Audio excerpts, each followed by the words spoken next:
Desde los comienzos de la historia, la especie humana ha luchado por comprender las leyes fundamentales del mundo físico.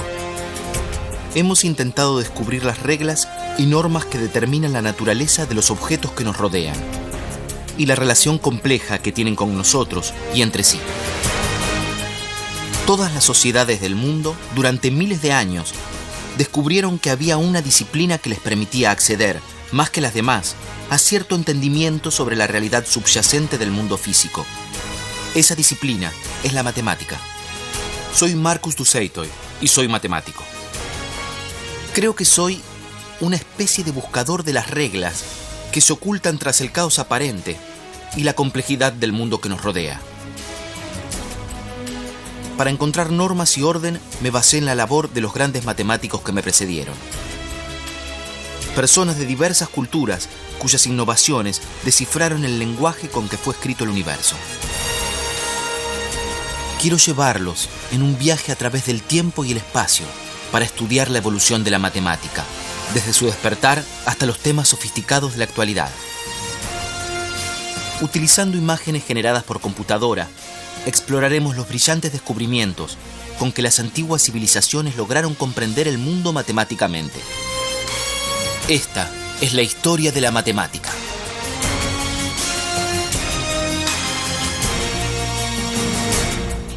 La historia de la matemática.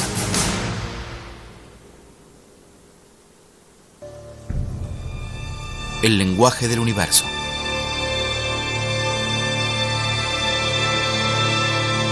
Nuestro mundo se compone de patrones y secuencias.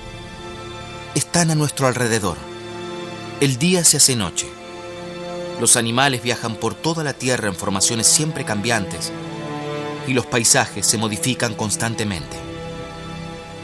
Una de las razones que generaron la matemática fue la necesidad de encontrar una manera de comprender estos patrones naturales. Los conceptos más básicos de la matemática, el espacio y la cantidad, ya están internalizados en nuestras mentes. Incluso los animales tienen sentido de la distancia y de las cantidades, ya sea para evaluar cuando el rebaño está superpoblado, para pelear o huir, o para calcular si se podrá alcanzar a una presa. Comprender la matemática hace la diferencia entre la vida y la muerte. Pero fue el hombre quien tomó estos conceptos básicos y sobre estos cimientos comenzó a construir. En algún momento, el hombre empezó a notar que había patrones, que podía relacionar, contar y ordenar el mundo que lo rodeaba. Y con todo eso, comenzó a surgir un nuevo universo matemático.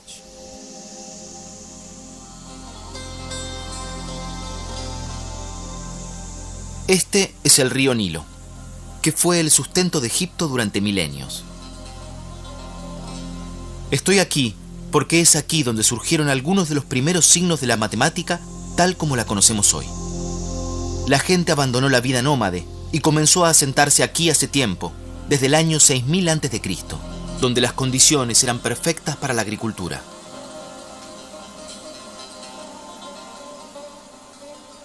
El acontecimiento anual más importante para la agricultura egipcia eran las inundaciones del Nilo, que se usaban como indicador del comienzo de cada año. Los egipcios dejaban registro de lo que sucedía en ciertos períodos. Para poder establecer un calendario como este, tendríamos que contar, por ejemplo, cuántos días pasaron entre las fases de la luna o cuántos días pasaron entre dos inundaciones del Nilo. Llevar registro de cada período era esencial, no solo para su manejo de la tierra, sino también para su religión. Los antiguos egipcios que se asentaron a orillas del Nilo consideraban que el dios del río, Hapi, inundaba el río cada año. El dios les traía vida con el agua, y los ciudadanos, a cambio, lo agradecían dándole parte de su producción. Los asentamientos crecían, y se volvió necesario encontrar una forma de administrarlos.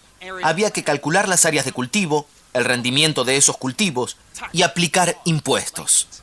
En definitiva, la gente necesitaba contar y medir. Los egipcios utilizaban su cuerpo para medir el mundo, y de esta manera evolucionaron sus unidades de medida.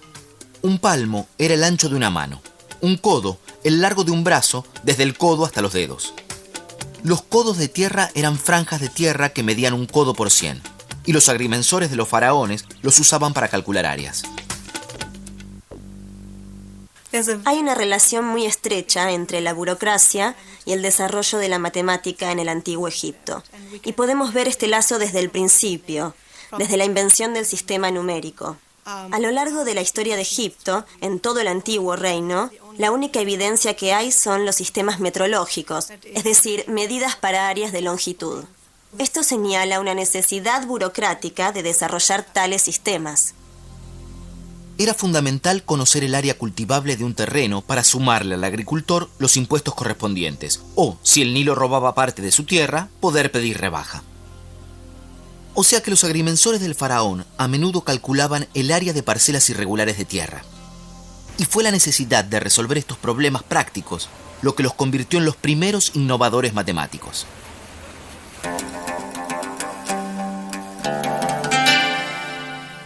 Los egipcios necesitaban una forma de registrar los resultados de sus cálculos.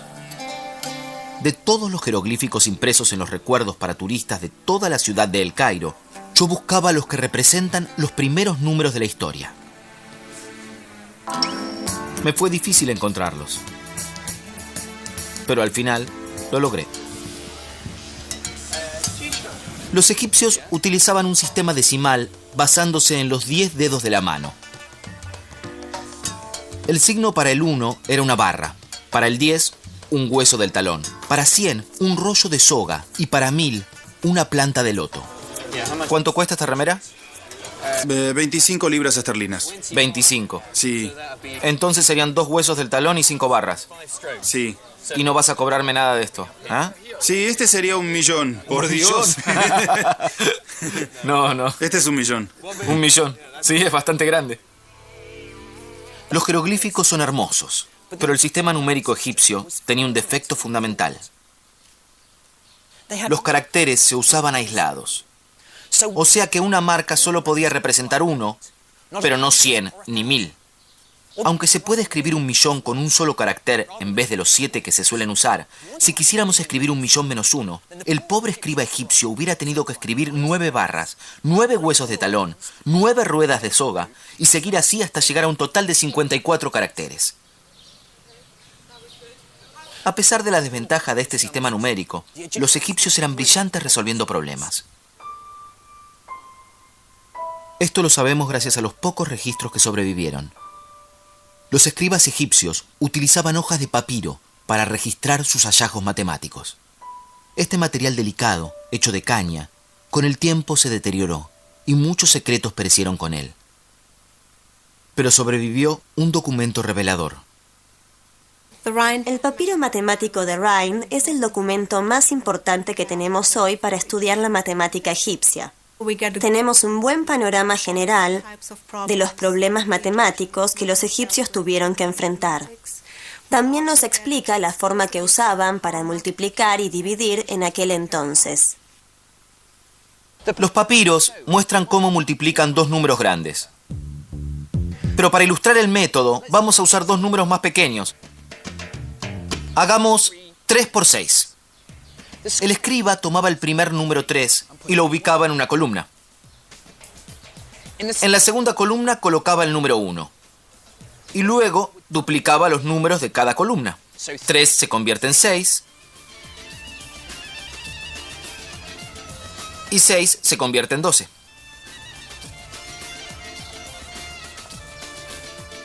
Luego en la segunda columna el 1 se convierte en 2. Y el 2 se convierte en 4. Ahora veremos lo más astuto. Si el escriba quería multiplicar 3 por 6, lo que hacía era anotar las potencias de 2 en la segunda columna, que suman 6. Aquí está 2 más 4. Luego vuelve a la primera columna. Y solo toma las columnas correspondientes al 2 y al 4. Así vemos el 6, el 12, y lo suma para llegar al resultado, a 18. Pero para mí, lo más sorprendente de este método es que el escriba había anotado ese segundo número en binario. 6 es un 1 por 4, un 1 por el 2 y 0 unidades. O sea, 1, 1, 0. Los egipcios comprendieron el poder binario más de 3000 años antes de que el filósofo y matemático Leibniz descubriera su potencia. Hoy en día, todo el mundo tecnológico está basado en los mismos principios que se usaban en el antiguo Egipto. El papiro Rhind fue grabado por un escriba llamado Ahmes alrededor de 1650 a.C. y sus problemas plantean la búsqueda de soluciones a situaciones cotidianas. En varios problemas se menciona el pan y la cerveza, porque a los trabajadores egipcios se les pagaba con alimentos y bebidas. En uno se plantea cómo dividir equitativamente 9 panes entre 10 personas, sin que se desate un conflicto. Aquí tengo 9 panes, y voy a cortar 5 por la mitad. Por supuesto, las 9 personas podrían recortar una décima parte de sus panes y dar una rebanada a la décima persona, pero los egipcios encontraron una solución mucho más elegante. A los otros 4 panes los rebanamos en 3. A 2/3 los voy a dividir en 5, y cada parte sería un quinceavo. Cada persona recibe una mitad, un tercio y un quinceavo. A través de esos problemas aparentemente prácticos, se comenzó a ver un desarrollo de las matemáticas más abstractas. Aparecen en escena números nuevos, fracciones. Y poco después, los egipcios exploran la matemática de estos números. Las fracciones tienen una gran importancia práctica cuando alguien quiere dividir cantidades para intercambiar en el mercado. Para registrar estas transacciones, los egipcios desarrollaron la notación, un registro de estos nuevos números. Una de las primeras representaciones de las fracciones provino de un jeroglífico de gran significado místico. Se llama el ojo de Horus. Horus era un antiguo dios representado como mitad hombre y mitad halcón. Según la leyenda, el padre de Horus fue asesinado por su otro hijo, Set. Horus decidió vengar su muerte. Durante una batalla particularmente feroz, Set le arrancó un ojo a Horus, lo despedazó y lo esparció por todo Egipto. Pero los dioses se apiadaron de Horus, recogieron cada trozo y rearmaron su ojo.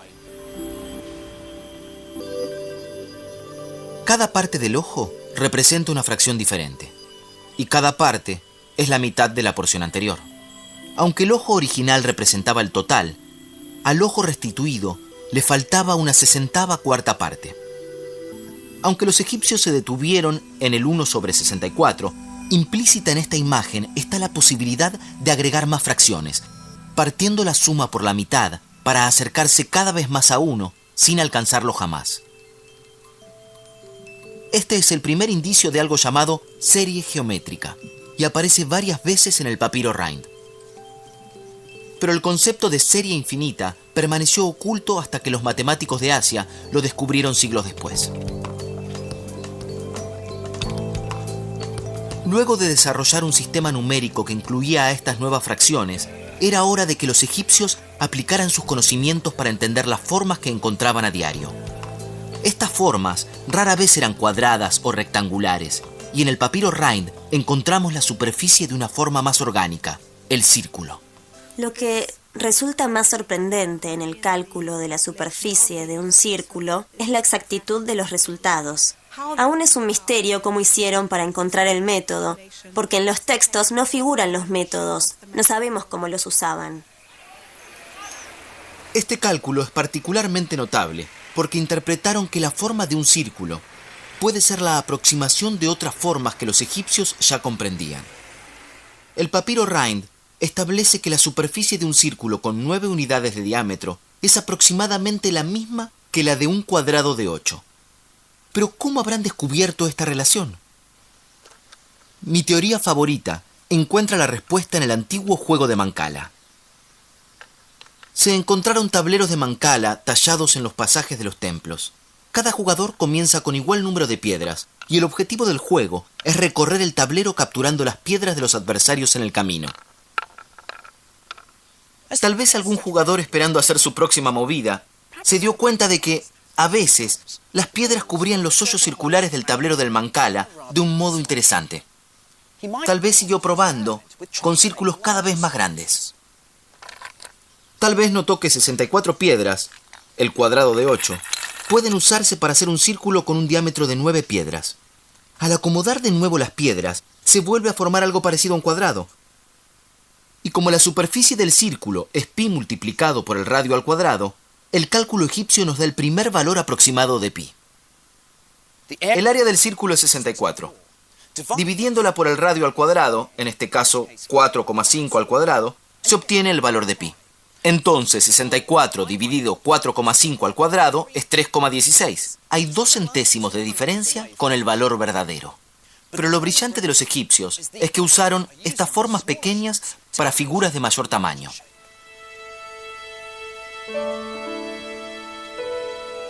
Pero hay un símbolo imponente y majestuoso en la matemática egipcia que aún no hemos intentado desentrañar: la pirámide. Yo había visto tantas fotos de ellas que no pensaba que me iban a impresionar. Pero al tenerla frente a mis ojos, pude entender por qué se las considera una de las 7 maravillas del mundo antiguo. Son sencillamente increíbles. Y cuánto más impresionante habrá sido verlas recién hechas, con sus caras brillantes como el vidrio, reflejando el sol del desierto. Parece como si hubiera pirámides idénticas ocultas bajo la arena del desierto, para completar estas formas y crear octaedros perfectamente simétricos. A veces, con el brillo del calor del desierto, casi se ven esas formas. Estas figuras impresionan a un matemático por la simetría oculta en su interior.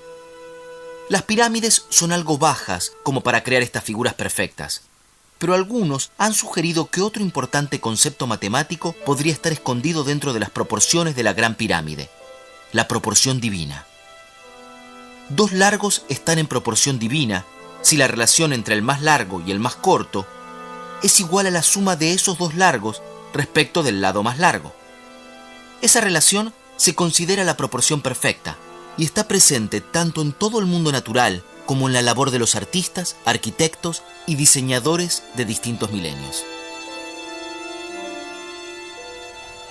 Nunca sabremos si los arquitectos de las pirámides eran conscientes de este importante concepto matemático o si llegaron a él por instinto, dadas sus bellas propiedades estéticas. Lo que más me impresiona de las pirámides es que fueron construidas con brillantez matemática, incluyendo la primera noción de uno de los grandes teoremas del mundo antiguo: el teorema de Pitágoras. Para lograr esquinas en un perfecto ángulo recto, de edificios y pirámides, los egipcios habrían utilizado una soga con nudos. En algún momento los egipcios se dieron cuenta que si tomaban un triángulo con los lados marcados con 3 nudos, 4 nudos y 5 nudos, eso les garantizaba un ángulo recto perfecto. Esto es porque 3 al cuadrado más 4 al cuadrado es igual a 5 al cuadrado. Así tenemos un perfecto triángulo pitagórico.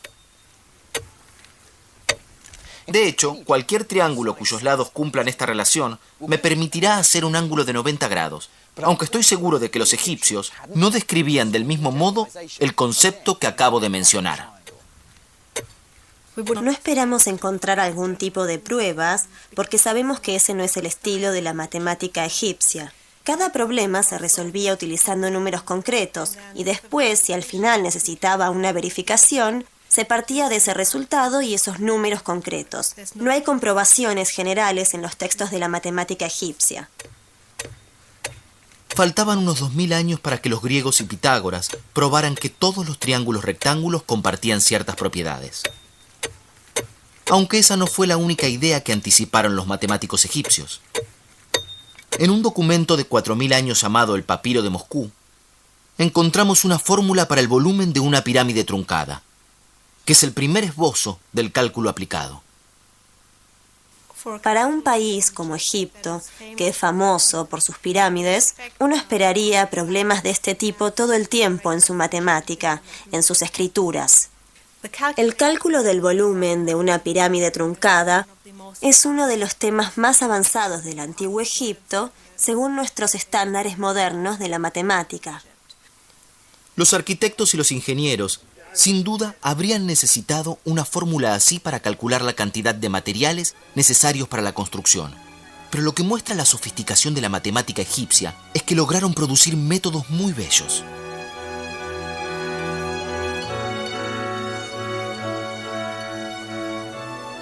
Para entender el desarrollo de su fórmula, comenzaremos con una pirámide cuyo vértice más alto está por encima de otro vértice. Los otros tres se pueden colocar de manera tal como para formar una caja rectangular, de modo que el volumen de la pirámide sesgada es 1/3 del volumen de la caja, o sea, el alto por el largo por el ancho dividido 3. Este razonamiento muestra los primeros indicios del cálculo aplicado, miles de años antes de que Leibniz e Isaac Newton idearan una teoría. Supongamos que podemos cortar la pirámide en rebanadas. Entonces se podrían deslizar las secciones para hacer más simétrica la pirámide que vemos en Giza. Sin embargo, el volumen de la pirámide no varía a pesar de la redistribución de las secciones, o sea que sigue funcionando la misma fórmula. Los egipcios fueron innovadores asombrosos, y es deslumbrante su capacidad para producir nueva matemática. Yo creo que ellos revelaron el poder de la geometría y de los números, y dieron los primeros pasos hacia los fabulosos descubrimientos matemáticos por venir. Pero hubo otra civilización que, en términos matemáticos, competía por igual con Egipto, y de la cual sabemos mucho más.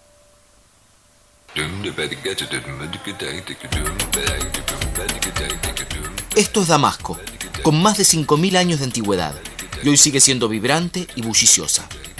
Solía ser el punto más importante en las rutas comerciales que unían a la antigua Mesopotamia con Egipto. A partir del año 1800 a.C., los babilonios dominaron gran parte de lo que hoy es Irak, Irán y Siria. Con el fin de ampliar y regir su imperio, se volvieron maestros en manejar y manipular números. Hay códigos legales, por ejemplo, que describen cómo la sociedad se ordenaba. Y de quienes más sabemos es de los escribas, profesionales letrados que manejaban los números y hacían registros de las familias acomodadas, los templos y palacios. Ya existían escuelas de escribas alrededor del 2500 a.C. Los aspirantes a escribas asistían desde niños y aprendían a leer, escribir y a trabajar con números. Los registros de los escribas se guardaban en tablas de arcilla que permitían a los babilonios administrar y expandir su imperio. Sin embargo, muchas de las tablas que tenemos hoy no son documentos oficiales, sino ejercicios para niños.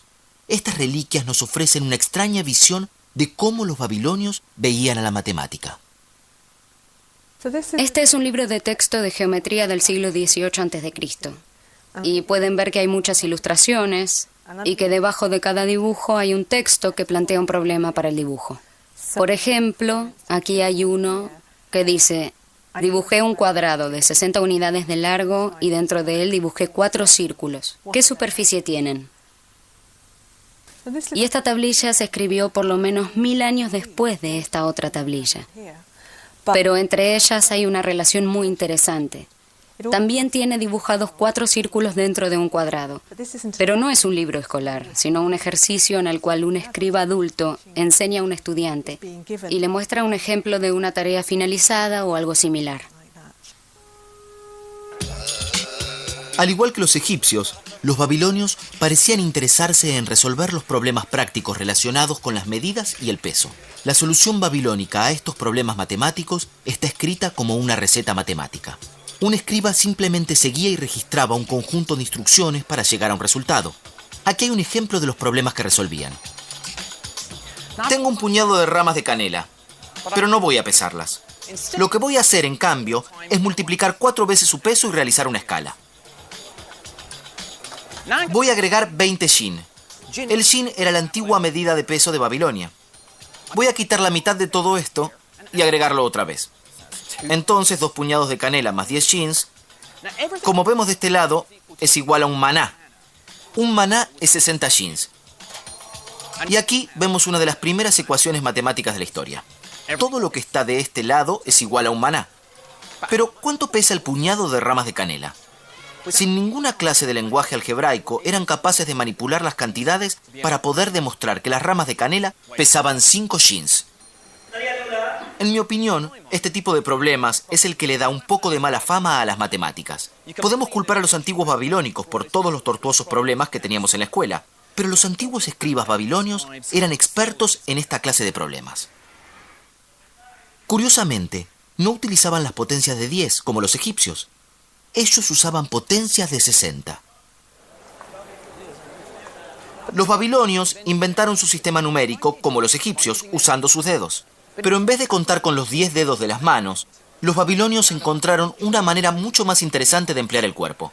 Utilizaban los 12 nudillos de una mano y los 5 dedos de la otra mano, para poder contar 12 por 5 y así tener 60 números diferentes. Así, por ejemplo, este número se habría formado con 2 grupos de 12, el 24 y luego 1, 2, 3, 4, 5, hasta llegar a 29. Pero el número 60 tiene otra propiedad poderosa. Es perfectamente divisible de muchas maneras. Aquí hay 60 porotos que puedo organizar en 2 hileras de 30.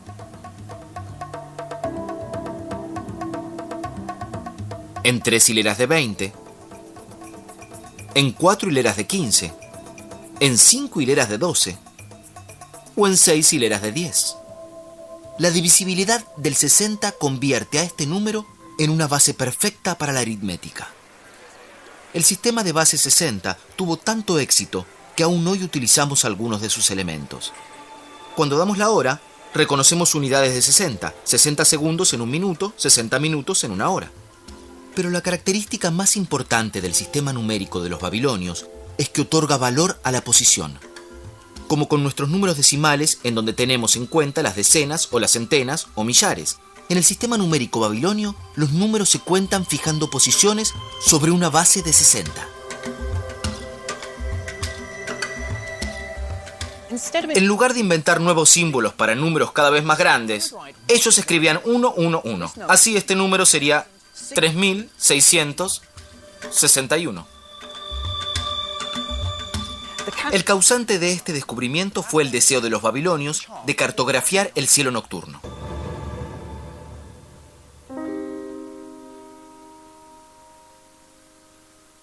El calendario babilonio se basaba en los ciclos de la luna y necesitaba una forma de anotar los grandes números astronómicos. Mes tras mes, año tras año, se registraron estos ciclos. Desde casi el 800 a.C., hay un listado completo de los eclipses lunares. El sistema métrico babilónico era bastante sofisticado en ese momento. Tenían un sistema de medición angular, 360 grados para un círculo completo, y cada grado se dividía en 60 minutos. Y este a su vez se podía dividir en 60 segundos. Tenían un sistema regular de medición que estaba en perfecta armonía con su sistema numérico, y se adecuaba no solo para la observación, sino también para los cálculos.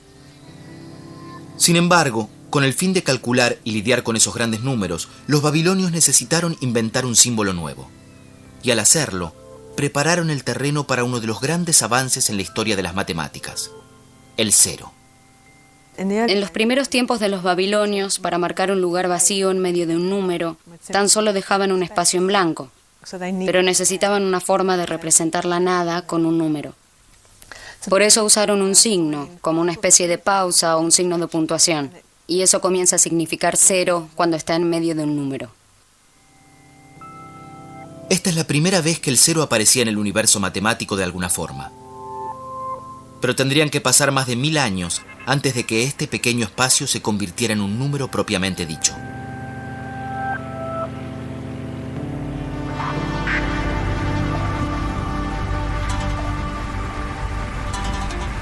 Habiendo establecido un sistema sofisticado de números, fue adaptado al terreno árido e inhóspito de la Mesopotamia.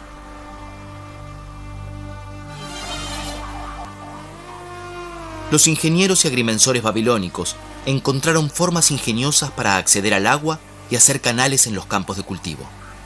Una vez más, se utilizó la matemática para encontrar soluciones. El valle de Orontes en Siria aún es un centro agrícola, y los antiguos métodos de irrigación hoy se utilizan tal como se hacía hace miles de años. Muchos problemas de la matemática babilónica están relacionados con la medición de la tierra, y aquí es donde vemos por primera vez el uso de ecuaciones cuadráticas, uno de los grandes legados de la matemática babilónica. Las ecuaciones cuadráticas sirven para cosas en las que la cantidad desconocida de lo que se intenta identificar se multiplica por sí misma. Las llamamos cuadrática porque el resultado es el área de un cuadrado. Y fue al intentar calcular superficies de tierra que estas ecuaciones surgieron naturalmente.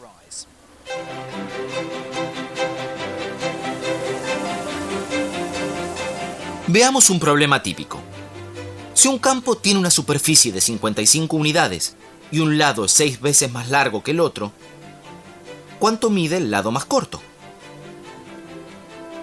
La solución babilónica fue pensar el campo como un cuadrado, separando un tercio hacia el final y moviéndolo de lugar. Ahora nos falta una porción de 3 por 3 que luego se sumará aquí. La superficie del campo tiene ahora 9 unidades más. Por lo tanto, la nueva superficie es de 64 y el lado del cuadrado mide 8. Quien resuelve la ecuación sabe que sumamos 3 de este lado.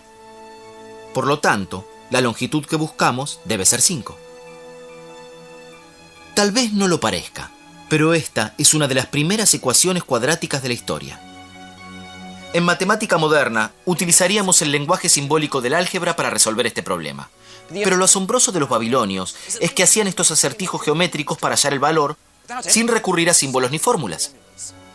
Los babilonios comenzaron a disfrutar de estos problemas y poco a poco se iban enamorando de la matemática.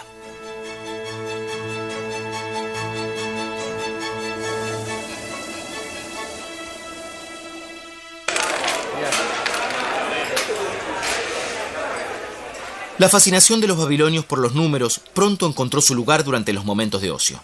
Eran jugadores apasionados. Los babilonios y sus descendientes han jugado a una versión de backgammon desde hace más de 5000 años. Los babilonios jugaban juegos de mesa en tableros muy elegantes hallados en tumbas reales, hasta pequeños tableros hallados en escuelas y tableros improvisados en las entradas de los palacios que los guardias habrían usado para jugar cuando estaban aburridos. Y usaban dados para mover las fichas. Quienes jugaban a estos juegos usaban números en su tiempo libre para tratar de superar en inteligencia a sus oponentes, practicando mentalmente aritmética en forma muy veloz. Así que en su tiempo libre calculaban, no veían la matemática como algo muy difícil. Es mi turno. Hacía mucho que no jugaba al backgammon, pero confiaba en mi conocimiento matemático como para salir airoso esta vez. Depende de vos. Un 6 y tengo que mover algo. La mano depende de vos. Aunque no fue tan fácil como creía. Mira. Oh. Sí, este es 1, este 2. Ahora estás en problemas. No puedo mover nada. ¿Puedo mover esta? No, tampoco. Ah, no, esta tampoco. Oh. ¿Vieron eso? Tengo que sacar un... 3 y 4, así que... Al igual que los antiguos babilonios, mi contrincante era un maestro en la matemática táctica. Claro. Perdí. Buen juego. Se sabe que los babilonios son una de las primeras culturas que utilizaron las formas simétricas para hacer dados. Pero aún se discute si ellos podrían haber sido los primeros en descubrir el secreto de otra figura importante, el triángulo rectángulo.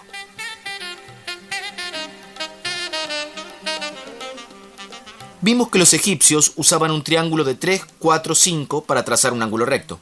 Pero lo que los babilonios sabían sobre esta y otras formas era mucho más sofisticado aún. Esta tabla es la más famosa y polémica que tenemos, y se llama Plimpton 322. Muchos matemáticos están convencidos de que los babilonios podrían haber conocido las propiedades de los triángulos rectángulos, en donde el cuadrado de la diagonal es igual a la suma de los cuadrados de los catetos, muchos siglos antes de que los griegos lo anunciaran. Esta es una réplica de la tabla más famosa y polémica de Babilonia, la Plimpton 322. Y estos números expresan el ancho o el alto de un triángulo. Esta sería la diagonal. El otro cateto estaría por aquí. Y el cuadrado de esta columna más el cuadrado del número en esta columna es igual al cuadrado de la diagonal. Están dispuestos en un orden, con los ángulos de mayor a menor, con una base muy uniforme, lo que demuestra que alguien tuvo gran conocimiento para poder combinar estos números.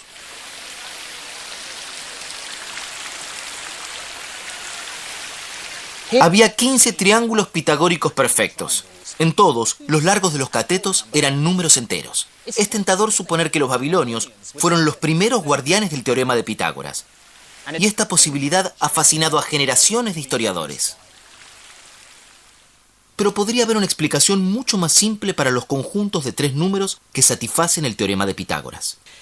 No es una explicación sistemática de los triples pitagóricos. Es simplemente un profesor de matemática haciendo algunos cálculos muy complicados, pero para producir números simples y así crear problemas con triángulos rectángulos para sus alumnos. Y en ese sentido, refiere a los triples pitagóricos solo por casualidad. La pista más valiosa para descubrir lo que sabían podría estar en cualquier parte. Esta pequeña tablilla de ejercicios escolares tiene casi 4000 años y nos revela lo que los babilonios ya sabían sobre los triángulos rectángulos. Emplea el principio del teorema de Pitágoras para encontrar el valor de un nuevo número asombroso.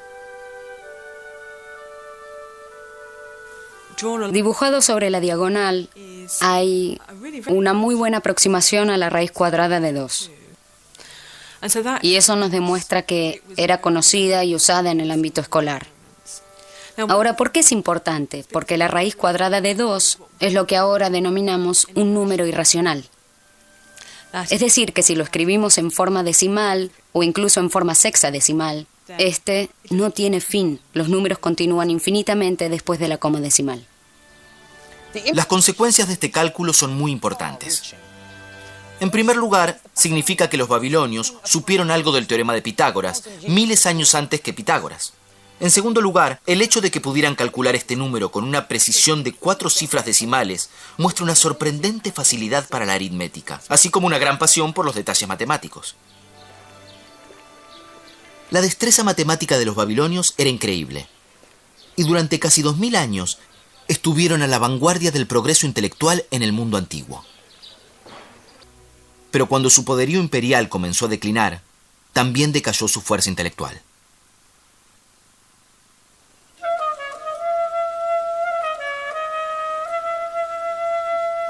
Para el año 330 a.C., los griegos habían extendido su imperio hasta la antigua Mesopotamia. Estamos en Palmera, en el centro de Siria, una gran ciudad en la antigüedad construida por los griegos. Los conocimientos matemáticos necesarios para armar estas estructuras con tal perfección geométrica nos impresionan. Al igual que los babilonios que los precedieron, los griegos tenían pasión por la matemática.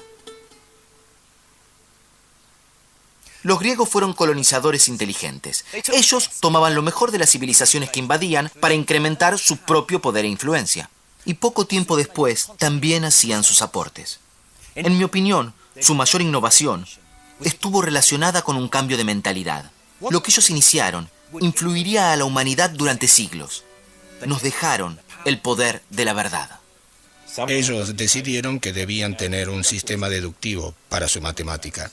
Y el típico sistema deductivo era comenzar con ciertos axiomas que asumimos como verdaderos. Es como asumir que cierto teorema es verdadero, pero sin demostrarlo.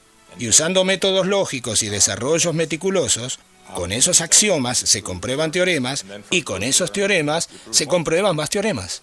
Es como una bola de nieve. La demostración es lo que le da fuerza a la matemática. El poder de la demostración significa que lo que descubrieron los griegos es tan cierto hoy como hace 2000 años. Para aprender más tenía que dirigirme hacia el oeste, para ir hacia el centro del antiguo imperio griego.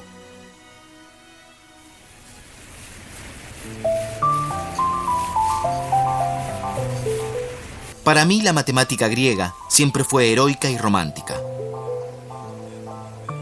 Voy camino a Samos, a casi 1 kilómetro de la costa turca. Este lugar se convirtió en el sinónimo de la cuna de la matemática griega, por causa de un hombre legendario. Su nombre es Pitágoras, y las leyendas que rodean su vida y su obra lo han elevado al estatus de una celebridad de los últimos 2000 años. Se le atribuye, cierto o no, el comienzo de la transformación de la matemática como herramienta para la contabilidad, hasta llegar a ser la materia analítica que hoy conocemos. Pitágoras es una figura polémica. Como no dejó escritos matemáticos, Muchos han dudado si él verdaderamente dedujo alguno de los teoremas que se le adjudican. Fundó una escuela en Samos en el siglo VI a.C., pero se sospechaba de sus enseñanzas y los pitagóricos eran vistos como una secta extraña. Hay evidencias que revelaron la existencia de escuelas pitagóricas. Estas son vistas más como sectas que como escuelas filosóficas, porque no solo compartían el conocimiento, sino también una forma de vida, en la cual tenían una vida comunitaria compartida, donde todos participaban en la política de la ciudad. Una característica que era inusual en el mundo antiguo es que se incluía a las mujeres.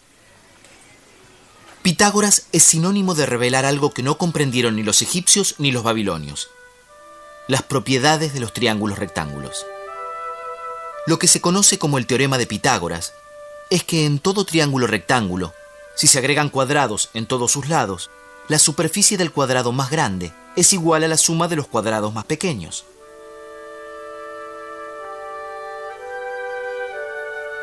Para mí, aquí nace la matemática y se abre una brecha con las otras ciencias. Su demostración es simple y sus consecuencias devastadoras. Si colocamos 4 copias del triángulo rectángulo en la parte superior de esta superficie, el cuadrado que vemos tiene lados iguales a la hipotenusa del triángulo.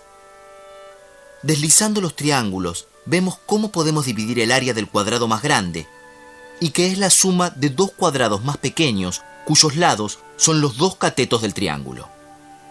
En otras palabras, el cuadrado de la hipotenusa es igual a la suma de los cuadrados de los otros lados. El teorema de Pitágoras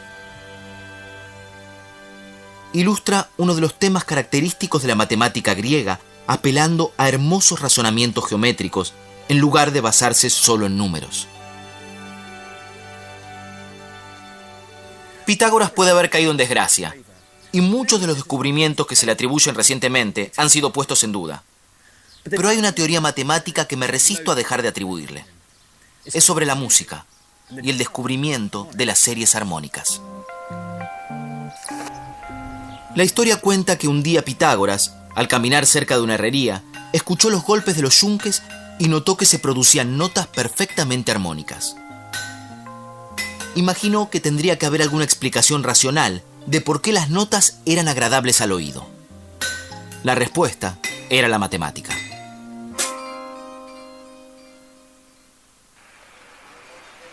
Pitágoras descubrió, experimentando con un instrumento de cuerda, que los intervalos entre las notas musicales armoniosas siempre eran representados por proporciones de números enteros.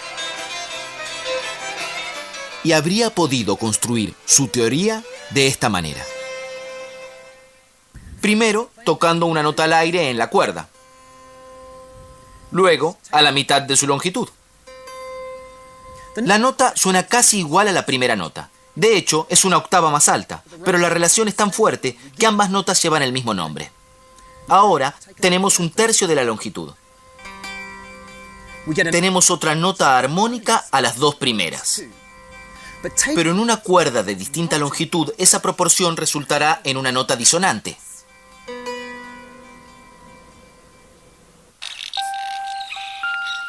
Según la leyenda, Pitágoras estaba tan entusiasmado con este descubrimiento que llegó a suponer que todo el universo se había creado a partir de números.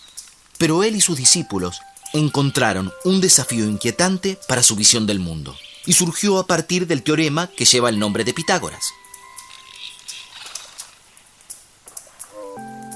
Según la leyenda, uno de sus discípulos, un matemático llamado Hipasis, se propuso encontrar la longitud de la hipotenusa de un triángulo rectángulo cuyos catetos midieran 1. El teorema de Pitágoras daba a entender que la longitud de la hipotenusa era un número cuyo cuadrado era el 2. Los pitagóricos asumieron que la respuesta iba a ser una fracción. Pero cuando Hipasis trató de expresarlo de esta manera, a pesar de muchos intentos, no pudo encontrarlo. Finalmente se dio cuenta de que su error era suponer que este valor era una fracción. El valor de la raíz de 2 era el número que los babilonios habían grabado en la tabla de Yale. Aunque no reconocían la particularidad especial de este número, Hipasis sí. Era un número irracional. Descubrir este nuevo número y otros de la misma clase fue como si un explorador descubriera un nuevo continente o un biólogo encontrara una nueva especie. Pero estos números irracionales no encajaban en la visión del mundo de Pitágoras. Más tarde, los narradores griegos cuentan la historia de cómo Pitágoras hizo jurar silencio a su secta, pero Hipasis reveló el descubrimiento y lo ahogaron por intentar difundir sus investigaciones.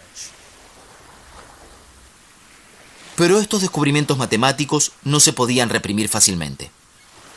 Comenzaron a florecer escuelas de filosofía y ciencias en toda Grecia, con estos fundamentos como base. La más famosa fue la Academia. Fue fundada por Platón en Atenas, en el año 387 a.C. Aunque hoy lo conocemos más como un filósofo, Platón fue uno de los benefactores más importantes de la matemática. La visión pitagórica del mundo capturó a Platón y declaró a la matemática la base del conocimiento. Hay quienes dicen que Platón fue posiblemente la figura más influyente desde nuestra percepción de la matemática griega. Él decía que la matemática es importante como forma de conocimiento por su gran conexión con la realidad. O sea que al conocer la matemática sabemos más sobre la realidad. En su diálogo Timeo, Platón propone la tesis de que la geometría es la clave para revelar los secretos del universo, una visión que aún hoy sostienen los científicos.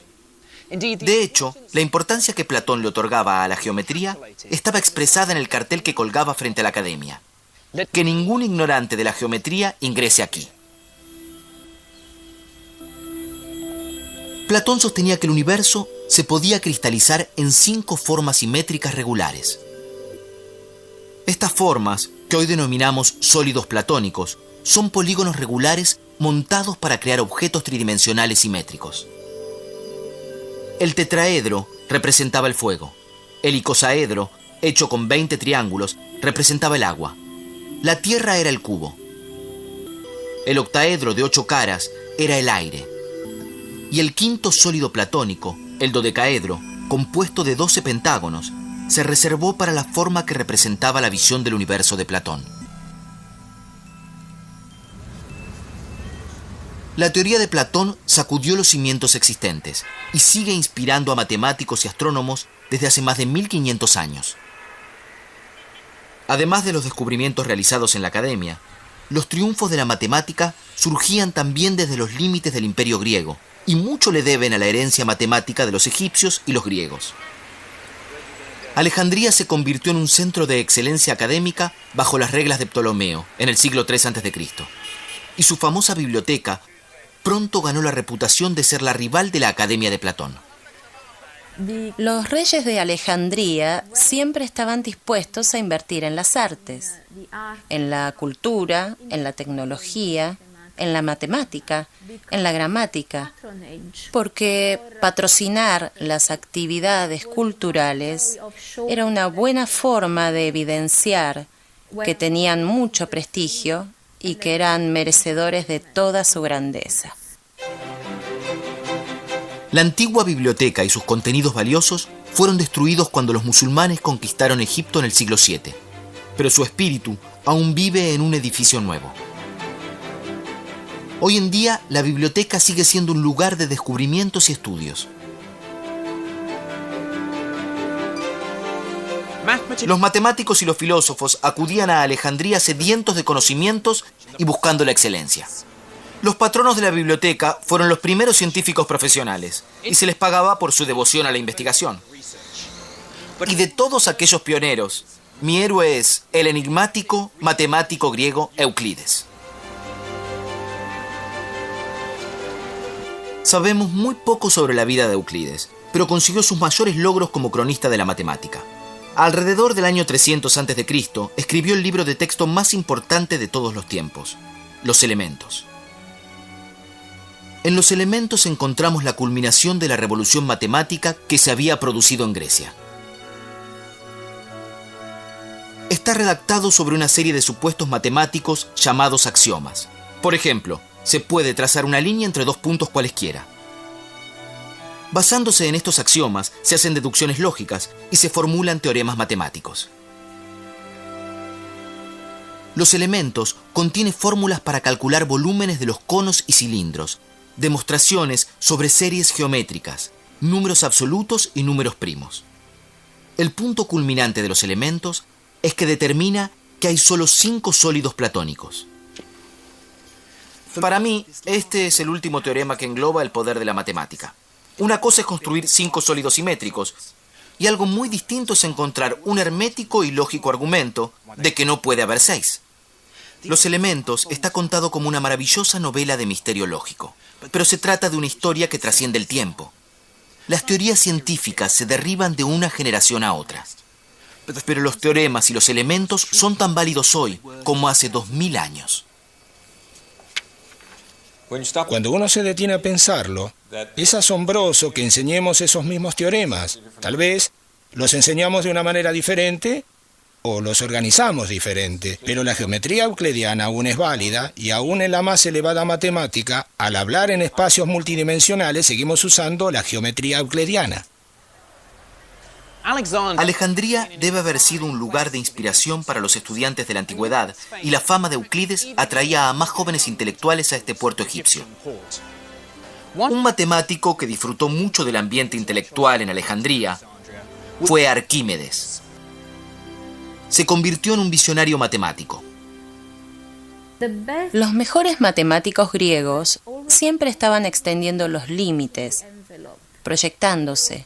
Y Arquímedes hizo lo que pudo con los polígonos y los sólidos. Luego se volcó a los centros de gravedad y, más tarde, a la espiral. Este instinto de ver todo matemáticamente es lo que yo considero su mayor legado. Una de las especialidades de Arquímedes eran las armas de destrucción masiva, que se utilizaron contra los romanos cuando invadieron su hogar de Siracusa en el año 212 a.C.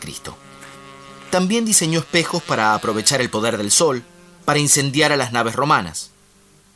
Pero para Arquímedes, estas empresas eran solo pasatiempos geométricos. Tenía ambiciones más elevadas. A Arquímedes le fascinaba la matemática pura y creía en el estudio de la matemática por sí misma, no para su innoble uso en ingeniería, ni para la sórdida búsqueda del lucro. Una de sus mejores investigaciones de matemática pura fue producir fórmulas para calcular las áreas de figuras regulares. El método de Arquímedes consistía en conseguir formas nuevas utilizando formas ya conocidas. Por ejemplo, para calcular el área de un círculo, lo encerraba dentro de un triángulo. Y luego, al duplicar la cantidad de lados del triángulo, la forma resultante se iba pareciendo cada vez más al círculo. De hecho, a veces nos referimos al círculo como un polígono con infinitos lados. Sin embargo, al estimar el área del círculo, Arquímedes, de hecho, logró un valor para pi, el número más importante de la matemática. Sin embargo, calcular el volumen de los objetos sólidos era la especialidad de Arquímedes. Encontró la forma de calcular el volumen de una esfera rebanándola y pensando en cada corte como un cilindro. Luego, sumó los volúmenes de los cortes para lograr un resultado aproximado para el volumen de la esfera. Pero su genialidad fue preguntarse qué sucedería si se realizaban cortes cada vez más delgados. En el límite, la aproximación se convierte en un cálculo exacto.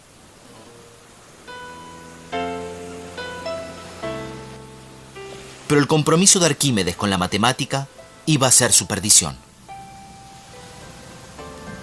Arquímedes estaba contemplando un problema sobre unos círculos dibujados en la arena, cuando un soldado romano se acercó a él. Arquímedes estaba tan absorto en su problema que insistió en que lo dejara resolver el teorema. Pero el soldado romano no estaba interesado en el problema de Arquímedes y lo mató en el acto. Aún en peligro, la devoción de Arquímedes por la matemática siguió inmutable.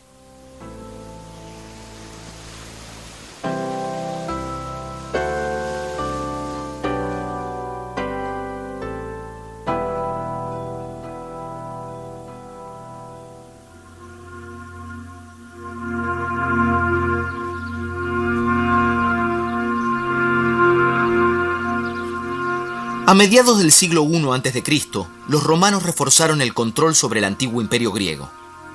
No estaban tan impresionados por la belleza de la matemática, sino más bien por sus aplicaciones prácticas.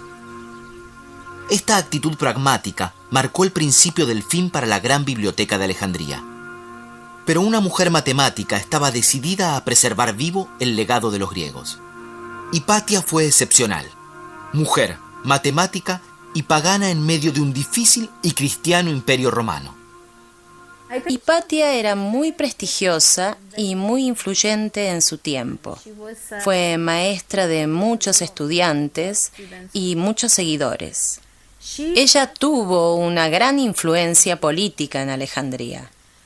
Así que esta combinación de alto conocimiento y de alto prestigio dentro de la sociedad fue lo que la convirtió en una figura sumamente odiada por la mafia cristiana.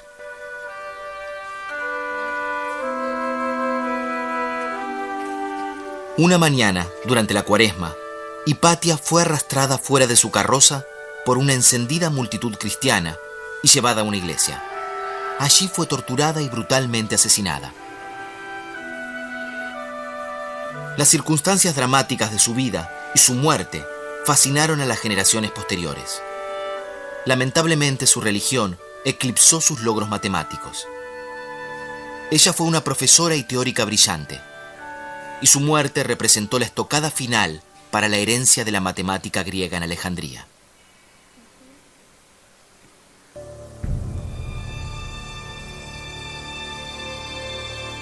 Mis viajes me han llevado a una travesía fascinante para descubrir la pasión y las innovaciones de los primeros matemáticos del mundo. Sobre los descubrimientos de los antiguos pioneros de Egipto, Babilonia y Grecia, yacen los cimientos que hoy sustentan mi búsqueda. Pero este es solo el comienzo de mi odisea matemática. El siguiente tramo de mi viaje me llevará a Oriente, a las profundidades de Asia, donde los matemáticos alcanzaron niveles aún mayores al buscar el conocimiento. Y con esta nueva era, surgió un nuevo lenguaje de álgebra y números que podrán ver en el siguiente capítulo de la historia de la matemática.